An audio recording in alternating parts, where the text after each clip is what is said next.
Good morning everyone, আমি সৌমি আর আমার চ্যানেলের আরও একটি নতুন ব্লগে আপনাদের সবাইকে স্বাগত। এই ভিডিওটা বা ব্লগটা যাই বলেন না কেন, এটা হচ্ছে গতকালকার কি বলবো শুক্রবারের ভিডিও। তো আমার অ্যাকচুয়ালি আর এডিট করতে ভালো লাগছিল না, সেই জন্য আর গতকালকে দেওয়া হয়নি। তো এখন আপনারা সকালবেলা ভাবতেই পারেন যে কী পাগলামো নিয়ে আমি বসেছি। হঠাৎ আজকে মাথায় আমার ভূত চেপেছে, বিকেলে এক জায়গায় যাওয়ার আছে, তো ডেফিনেটলি আপনাদের সঙ্গে সেটা শেয়ার করব। আর মাথায় ভূত চেপেছে চুলটা কার্ল করব। তো আমার কার্লার আছে, আমি অতি সহজেই কাজটা করতে পারতাম,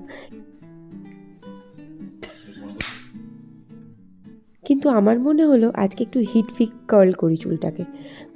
আমি যখন ছোট ছিলাম তখন এত প্রসেস জানতাম না, নিজের চুলটাকে বিনুনি করতাম, 4-5টা বিনুনি করে ফেলতাম চুলের মধ্যে টাইট করে, আর খুব সুন্দর কার্ল হয়ে যেত। তো আজকে দেখলাম এরকম করে হালকা ভেজা চুলটাকে 4টে সেকশনে ভাগ করে তাকে মোজা দিয়ে জড়িয়ে একদম লাস্ট পার্টটা গার্ডার দিয়ে আটকিয়ে দিয়ে, দেখতেই তো পেলেন একটা টং মতন করে খোপা মতন করে রেখে দিলাম। তো আমার কাণ্ড কারখানা দেখে আমার বাবুই তো হেসেই খুন, ও তো অবাকেটে কী করেছে আমার মা। তো বললাম চল মামা কটা ফটো তুলি, বলে ফটো তুললাম। যাই হোক, আর বাবুইকে এদিকে আমি পাঠিয়ে দিয়েছিলাম পাউরুটি আনতে। আজকে আর ব্রেকফাস্ট করবো না। ও হ্যাঁ, এত কাণ্ড কারখানা যার জন্য, এত স্টাইল করার ইচ্ছে যার জন্য, সেটা হচ্ছে বিকেলবেলা আমি, আমার দিদি, বৌদি, দিদির এক বান্ধবী সবাই মিলে ঠিক করেছি একটা রেস্টুরেন্টে খেতে যাব। তো সেই জন্যই এত কায়দা কানুন। তো এইদিকে পাউরুটিগুলো সেঁকে নিলাম, আর ফ্রিজে ছিল একটু তরকারি, আর মা বেটায় বসে গেলাম খেতে। খাওয়া দাওয়া কমপ্লিট হয়ে গিয়েছিল, আর আমার মনের মধ্যে না 2-3 দিন ধরে চলছিল মাইক্রোওভেনটা বেশ নোংরা হয়েছে, সেটা পরিষ্কার করতে হবে। তো একটুখানি দোতলায় যাচ্ছিলাম, দোতলায় ছিল একটা কাঁচের বাটি, সেই বাটিটা নামিয়ে নিয়ে আসলাম, আর সেই বাটিটায় করে জল দিয়ে, যেটা আমি মাইক্রোওভেন পরিষ্কার করার জন্য ব্যবহার করব। তো সেরম কিছুই না, আমি এর আগেও আমার অনেক ভিডিওতে আমি কিভাবে মাইক্রোওভেন পরিষ্কার করি সেটা আপনাদের সাথে শেয়ার করেছি।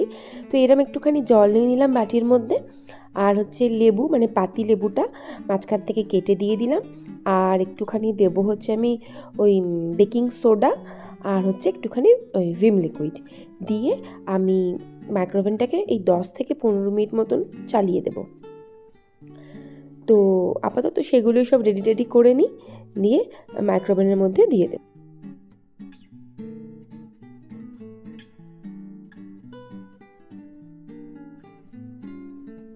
তো সব কিছু রেডি করে আমি বাটিটা মাইক্রোওভেনের মধ্যে দিয়ে দিলাম, আর হচ্ছে গিয়ে কিছু বাসন পড়েছিল, সেই বাসনগুলো আমি একটা করে মেজে নিচ্ছিলাম।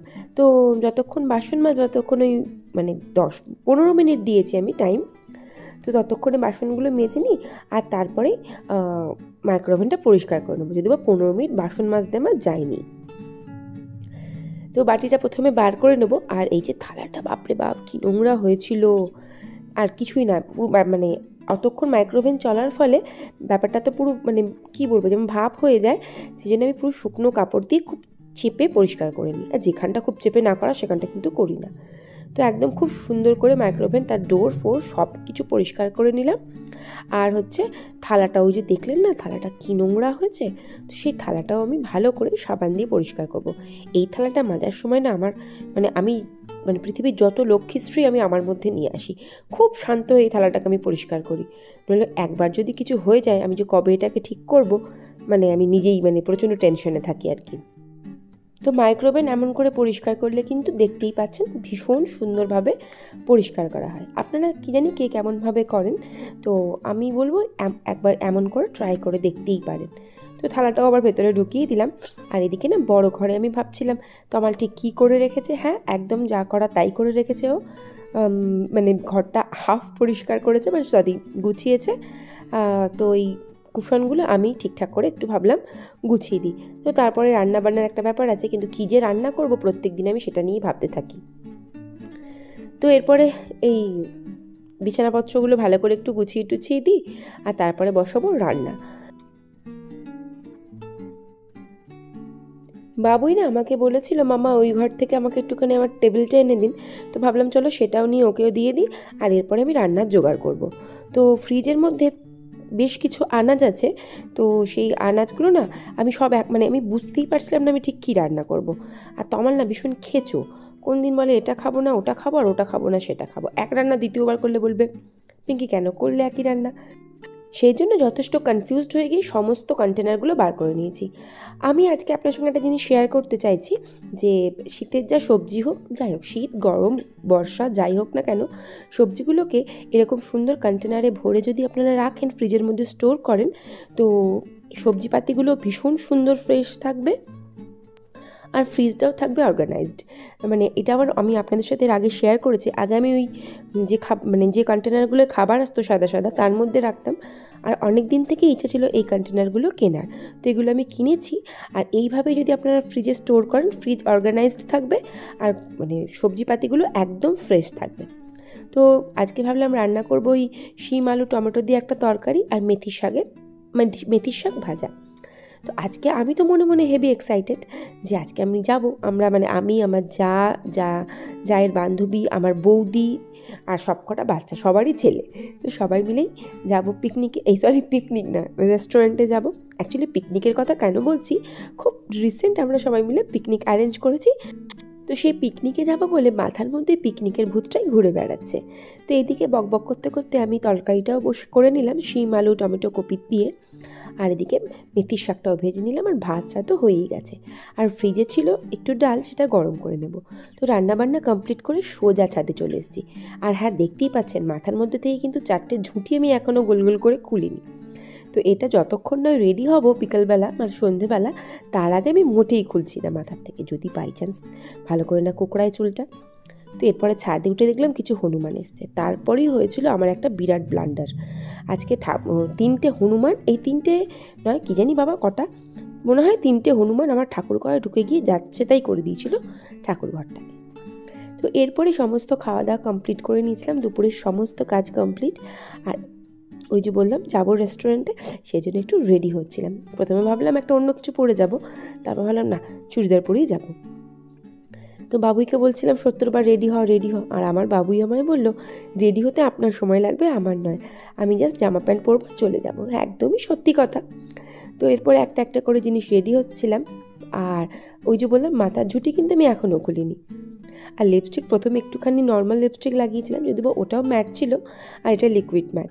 এই রেড কালারটা আমার ভীষণ পছন্দের।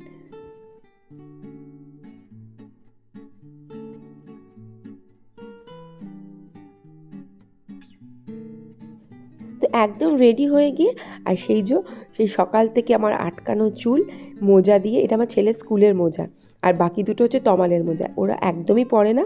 কেচে কোথায় তুলে রেখেছিলাম, কালকে খুঁজে পেতে, হ্যাঁ কালকেই তো খুঁজে পেতে সব বার করেছি।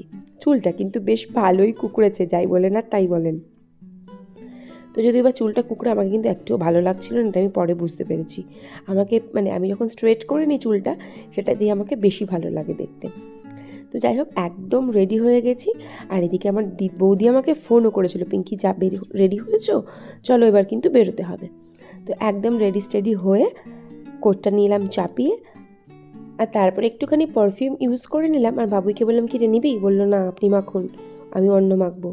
বলতে আমি আমার মতন রেডি হয়ে ঘরের তালা দিয়ে বেরোচ্ছি। আর এই যে আমার বাড়ির সামনের মাঠ, এখানে আমার বাবুই রোজ 2 ঘন্টা করে রাতের বেলা খেলতে আসে। তো বাচ্চাগুলো খেলছিল, আমি সে খেলা দেখতে দেখতে সোজা চলে এলাম আমাদের এখানে বাঙালঘটি রেস্টুরেন্টে। ভীষণ ভালো এখানকার খাওয়া দাওয়া, মানে আমার তো চরম লেগেছে। এই যে আমার ছোটো ভাসুরপো, আমার ভাইপো সব খেলছে, আর এটা হচ্ছে আমার ভাসুরপোর বন্ধু, আর এই যে আমার শয়তানটাকে তো দেখতেই পাচ্ছেন। আর আমার ভাসুরপোর বন্ধুটা ভীষণ লাজুক, ওর নাম হচ্ছে সত্রিয়, আর এটা হচ্ছে ওর মা, আর আমার দিদি আর বৌদি, দেখতেই তো পাচ্ছেন। রেস্টুরেন্টের অ্যাম্বিয়েন্সটা ছিল ভীষণ সুন্দর। এর আগেও আমি কয়েকবার এসেছি, আর আমি স্পেশালি বলবো যারা রানাঘাটে থাকেন তারা কিন্তু এই রেস্টুরেন্টে একবার আসতেই পারেন। খুব খুব খুব ভালো। আর লোকেশানটা কি বলবো, লোকেশান হচ্ছে ফ্রেন্ডস ক্লাবের পাশেই, একদম জল করে লেখা। খুবই খুবই ভালো, এখানকার স্টাফেদের ব্যবহার আচার খুবই ভালো, আর খাওয়া কিন্তু তার থেকেও 100 গুণ ভালো। তো আমার বাবুই আমার ভিডিও করে দিচ্ছিল না বলে আমাকেই উঠে গিয়ে ভিডিওটা করতে হয়েছে, যেন আমার পাতটা খালি পড়ে আছে। তো সব কিছু কমপ্লিট করে, খাওয়া দাওয়া একদম কমপ্লিট, বিল মেটানোও কমপ্লিট, আমরা জাস্ট বেরিয়ে আসবো। তার আগে কিছু ছবি আপনাদের সাথে আমি শেয়ার করে দিলাম, কারণ আমি যেখানে যাব সেখানে ছবি তোলা হচ্ছে মাস্ট। সে তুমি তুলতে চাও আর না চাও, আমি তো জোর করে ছবি তোলাবো সবাইকে। মাঝে মাঝে সবাই আমার রেগে যায়, তারপরে যাই বই গেছে আমার। তো যাই হোক, ব্লগটা তাহলে আজকে এখানেই শেষ করলাম। ভালো লাগলে প্লিজ পাশে থেকে যাবেন। দেখা হচ্ছে নেক্সট ব্লগে, নেক্সট ভিডিওতে, নেক্সট দিন। ভিডিওটা দেখার জন্য থ্যাংক ইউ সো মাচ।